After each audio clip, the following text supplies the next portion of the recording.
अस्सलाम वालेकुम नाजरीन, वेदर अपडेट के साथ आपकी खिदमत में हाजिर हुए हैं। आपको बताते चलें आज की सबसे बड़ी और अहम खबर सामने आ रही है। महकमा मौसमियात ने ताज़ा तरीन रिपोर्ट शेयर की है जिसके मुताबिक मुल्क भर में मजीद ये जो मानसून बारिशें हैं जारी रहेंगी या फिर इसका इख्तिताम हो जाएगा।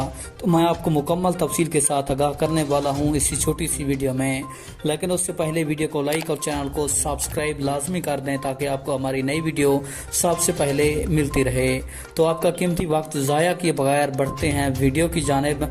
आपको बताते चलें कि तफसीलात के मुताबिक महकमा मौसमियात ने ताज़ा तरीन रिपोर्ट शेयर की है जिसके मुताबिक ये जो बारिशी सिलसिला मुल्क में तबाही मचा रहा है ये अगस्त के पहले हफ्ते तक मुल्क भर में जारी रह सकता है। पंजाब में ये 1 अगस्त तक ख़त्म हो जाएगा, जबकि सूबा सिंध और कराची में ये अगस्त के पहले हफ्ते तक जारी रह सकता है।